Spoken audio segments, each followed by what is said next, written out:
Hola, sí, bueno, buenas tardes. El tema que vamos a hablar hoy, el que nos toca, son infecciones perinatales. Es un capítulo muy importante dentro de la obstetricia, ya que como dije en control prenatal, ustedes si recuerdan que el control prenatal, uno de los objetivos era pesquisar enfermedades subclínicas en la madre. Bueno, esto es fundamental justamente para pesquisar las infecciones que tienen que ver con la serología de las TORCH y de esta forma evitar o tratar de disminuir la transmisión vertical y complicaciones en el bebé.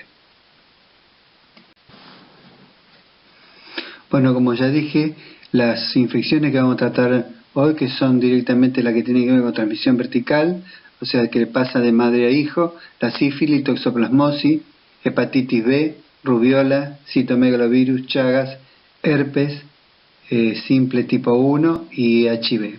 La característica que tiene estas enfermedades son que todas producen abortos y prematurez y retardo de crecimiento y muerte fetal. En el feto todas tienen las mismas características, de las mismas sintomatologías: petequia, ictericia, trombocitopenia, lesiones cerebrales, retardo mental y psicomotriz, malformaciones como hidrocefalia y microcefalia, hepatoesplenomegalia, hidrofitalia y polidramio.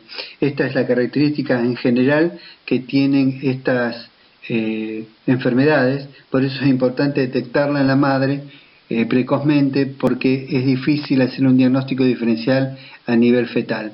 Importante pedir la serología como corresponde durante el control prenatal. Recuerde que el control prenatal, el criterio fundamental es que tenga los contenidos adecuados, y esto forma parte de los contenidos adecuados. Otra forma de clasificarlas es de acuerdo a la etiopatogenia, o sea, los gérmenes, y las podemos clasificar en bacterianas, como la gonococcus, la lues, la listeria, el estreptococo beta hemolítico; las parasitarias, Chaga, toxoplasmosis; y las virales, HIV, hepatitis B, citomegalovirus, herpes simple tipo 2 y la rubiola.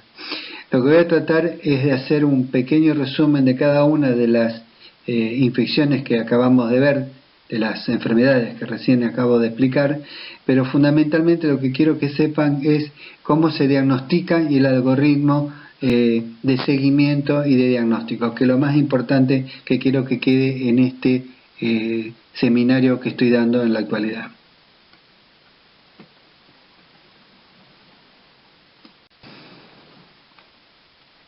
Bueno, vamos a comenzar con toxoplasmosis, que es una de las patologías que las que nos da más complicaciones en cuanto al diagnóstico y el tratamiento. Diagnóstico, porque el diagnóstico debe ser oportuno, precoz, temprano, y debe de ser correctamente diagnosticada. Por eso quiero que sigan atentamente cuando hablemos del algoritmo de diagnóstico. Aparte, es una enfermedad que los tratamientos no son inocuos, tienen todos los tratamientos que tenemos que hacer durante todo el embarazo, y tienen efectos indeseables hacia la madre. Así que es importante hacer un diagnóstico bien adecuado, no tener un diagnóstico tardío, porque eso perjudicaría al recién nacido. Recordando un poco la etiología, Toxoplasma gondii es un parásito obligado, intracelular, una zoonosis mundial. Su huésped definitivo es el gato y el huésped intermedio es el humano. En cuanto a la transmisión, fíjense como dice acá, las tres más importantes: la oral, la transplacentaria y por transfusiones. En cuanto a toxoplasmosis y embarazo, tenemos que el 35-40% de las mujeres susceptibles contraen la enfermedad en la edad reproductiva. Existiría una seroconversión de un 8% de estas pacientes seronegativa durante la gestación. La madre es sintomática solo en un 5 o un 10% de los casos, y da como un síndrome mononucleósico, adenopatía, fiebre, astenia y mialgia. Pero fíjense que es muy bajo el porcentaje de las madres que van a tener síntomas. Así que es importante controlar las seronegativas porque tienen alta chance de convertirse y de hacer una seroconversión durante el embarazo.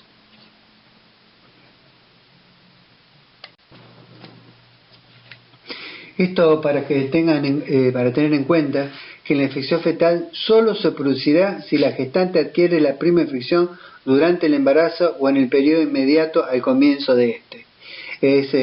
Solamente las pacientes inmunocomprometidas, como por ejemplo una VIH, solo pueden reactivarse las pacientes crónicas y afectar el feto. Por eso es muy importante saber el estatus en que se encuentra con respecto a la toxoplasmosis y los anticuerpos antes de embarazarse. Esto está dentro de lo que habíamos hablado en medicina preconcepcional. Es importante pedirle a la mujer en edad fértil un dosaje de anticuerpos para toxoplasmosis y de esta manera sabemos en qué condiciones se va a encontrar antes de comenzar un embarazo. Como ya me refería antes, lo más importante es detectar a las embarazadas seronegativas porque se consideran población de riesgo porque tiene altas posibilidades de hacer una seroconversión. ¿Qué significa seroconversión? Si tenía dosaje de anticuerpo negativo y durante el embarazo se convierte en positivo, esa seroconversión seguro que es una infección aguda. Por lo tanto, lo más importante de todo esto son las medidas de prevención en cuanto a la educación. Explicarle a la paciente cómo debe de cuidarse si es seronegativa, que ya lo vamos a hablar más adelante.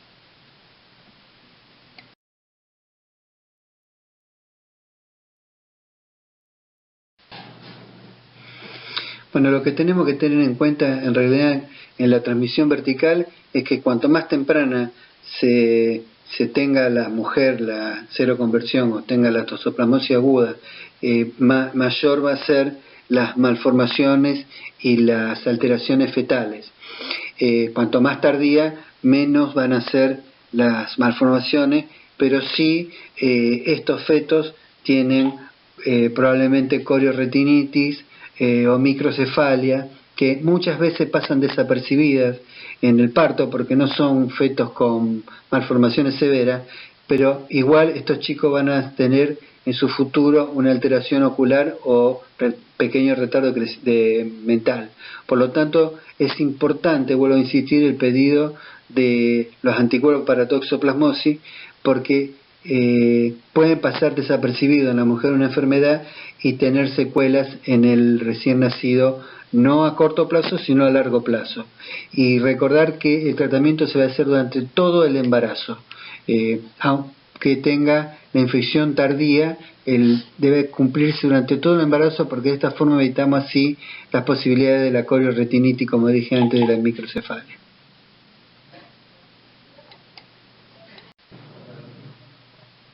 Bueno, en cuanto a los métodos diagnósticos, tenemos métodos diagnósticos directos y métodos indirectos.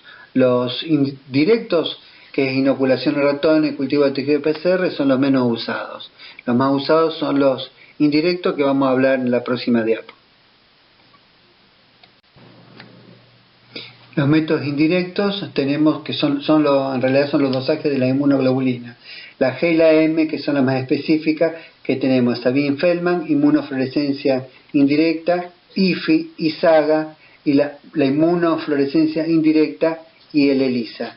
El más usado por el costo es el ELISA, pero la que tiene mejores resultados tendríamos que usar la inmunofluorescencia indirecta, que es la más específica.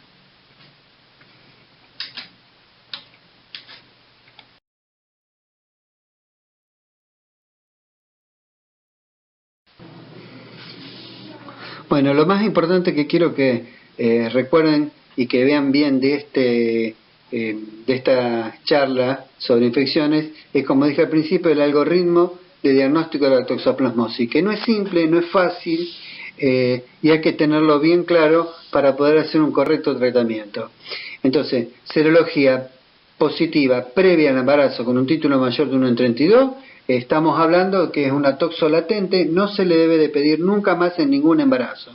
Y recuerden lo que le dije, que en medicina preconcepcional, si la podemos pedir en la mujer antes que se embarace, es mejor porque así sabemos si es positiva antes que se embarace, no se le debe pedir en ninguno, ni en este embarazo ni en lo siguiente. Fundamental para tener presente, toxoplasmosis latente no se le pide. Lo otro es cuando vos pedís serología de inmunoglobulina M, de inmunoglobulina G totales, y te da negativa.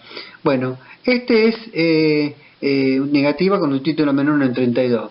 Esta es una complicación para la mujer. Acá hay que repetirla cada 2 meses y hacer medidas de prevención. Las medidas de prevención son hablar con la mujer de que no coma carnes crudas, que las cocine bien, que lave bien las verduras, que coma verduras en lo posible hervidas, si no crudas, y si no, por supuesto que la lave bien, que lave bien las frutas o que las pele, y que si va a manipular las excretas de los gatos, que sea con guantes.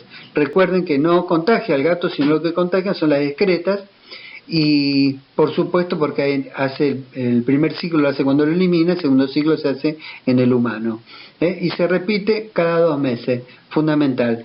Si tenemos de elevadas las en cualquiera de los controles que le hagamos, encontramos elevado la inmunoglobulina, obviamente acá se hizo una seroconversión, o sea que se transforma en una toxoplasmosis aguda y hay que hacer tratamiento. Una de las posibilidades que tenemos es realizar lo que se llama muestras pareadas, porque una determinación de inmunoglobulina G positiva no nos indica, por más que el título sea alto, no nos indica si hay infección o no aguda. Entonces hace muestras pareadas. ¿Qué son las muestras pareadas? Se le saca sangre a la mujer, a los 15 días se le dice que vuelva, o sea, se le saca sangre, se guarda el suero, a los 15 días se le dice que vuelva, y se hacen las 2 determinaciones en el mismo momento, el mismo operador y con el mismo reactivo. Por eso que dije que el diagnóstico es complicado, hay que hacerlo con el mismo operador y el mismo reactivo. Y ¿cuándo se considera positiva? Cuando hay un aumento de 2 veces el valor del título, 2 títulos mayores entre uno y otro, o 4 veces el valor. Eso es seroconversión, ahí se trata. Eso es lo que tenemos que tener en cuenta con las muestras pareadas. Después, este cuadrito que ven acá abajo es en realidad para, como dije antes, toxoplasmosis aguda se trata durante todo el embarazo. Y una cosa que hay que tener en cuenta, si uno quiere establecer criterios más importante, saber qué grado de afectación tiene ese feto. Entonces se le hace una punción de líquido amniótico y se le pide PCR de líquido amniótico. ¿Eso qué es lo que hace? Si es negativa, o sea, puede no haber una afectación fetal, y alguna bibliografía dice que puede hacerse tratamiento solamente con espiramicina durante el parto. Y si da positivo, con la combinación de las 3 drogas que ya vamos a hablar. Pero en realidad esto queda reservado para situaciones especiales, y lo más importante si detectamos una toxoplasmosis aguda es hacerle tratamiento combinado con las 3 drogas. Otro algoritmo que se puede realizar, que es el más usado ahora en la actualidad, porque la determinación de muestras pareadas tiene varios inconvenientes, como por ejemplo que las pacientes tengan que tener el compromiso de volver a realizarse la segunda determinación, si no un solo valor no sirve, y por otro lado tiene que hacerse con un reactivo que es muy costoso, que no es fácil de conseguir por el costo, que es como habíamos hablado antes del IFI. Entonces otra posibilidad es cuando tenemos inmunoglobulina G positiva y M positiva, no confirma infección aguda, se debe realizar el test de avidez. ¿El test de avidez qué es? Separa digamos, de acuerdo al peso, separan las inmunoglobulinas, y tenemos el test de avidez alta, descarta una infección reciente, y el test de avidez baja sospecha de infección reciente. El resto no lo quiero abrumar, pero más o menos lo que ya dije en la otra diapositiva.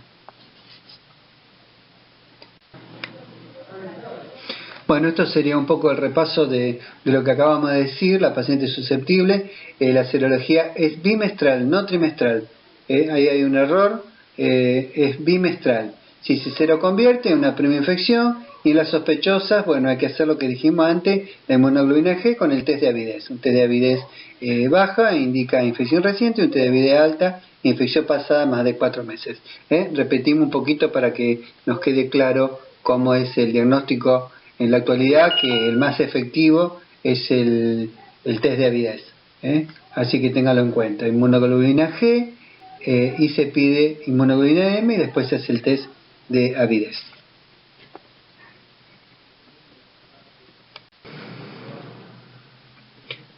Bueno, esto ya lo expliqué también antes, cómo se hacía el diagnóstico a nivel fetal, que era por función del líquido amniótico, y para saber si está realmente el bebé afectado, y bueno, por ecografía puede haber hidrocefalia, calcificación intracerebrales, aumento del espesor placentario, asitis, retrocrecimiento intrauterino, microcefalia, hepatosplenomegalia, hidrosis fetal, y como dijimos, es todo como dijimos al principio, generalmente todas las torchas dan lo mismo, y después se sigue estudiando durante el posparto. Esto también más o menos lo que ya expliqué antes, para tener presente con respecto a la toxoplasmosis congénita. Fíjense que el 70% de los casos son asintomáticos y la única manifestación es, como dije antes, la corioretinitis, alguna alteración neurológica y trastorno auditivo, y solamente el 40% presenta aumento de las proteínas y las células en el líquido cefalorraquídeo, y solamente un 10% tiene calcificaciones cerebrales. Pero recuerden que es sumamente importante pedirle y tratarla si es una tos aguda, justamente por esto, porque van a ser asintomáticos, pero nosotros no le vamos a dar la chance de un buen tratamiento en cuanto a la corioretinitis, que puede llevarlo a la ceguera, y los trastornos neurológicos y auditivos que le da en el feto. Solamente un 30% van a tener sintomatología en el momento de nacer, que bueno, que son todas estas que ya las hemos hablado, no las voy a repetir para no cansarlos. Bueno, el tratamiento, como les expliqué antes, se basa fundamentalmente en la combinación de 3 drogas, que no son inocuas para la madre, y por eso es importante hacer un diagnóstico temprano y oportuno de esta enfermedad. Bueno, las drogas son espiramicina, 1 gramo cada 8 horas, pirimetamina, 25 a 50 miligramos por día cada 8 horas, sulfadiazina, 75 a 50 miligramos kilo por día, y ácido folínico, 15 miligramos por día. Además de esto que le comenté, se basa en la rotación de la medicación, porque la espiramicina sí se puede dar durante todo el embarazo, es más, se da durante todo el embarazo. La pirimetamina no se puede dar en el primer trimestre del embarazo porque interfiere con el ácido folínico, y siempre que sea pirimetamina hay que usar ácido folínico. Y la sulfadiazina no se puede dar en el último trimestre porque produce carnísteros. Bueno, esto ya lo comenté antes, se llama prevención primaria, hay que avisarle a toda la paciente seronegativa lo que ya habíamos hablado, que no come carne cruda, que esté bien cocida, lavarse la mano, ingerir los alimentos fundamentalmente bien lavados o hervidos, bueno, no manipular la excreta de los gatos si no tiene guantes, y lavar todos los vegetales crudos y verduras, como ya lo expliqué antes. Esto es, para toda paciente que es negativa, tiene inmunoglobulina G negativa embarazada, antes o durante el embarazo.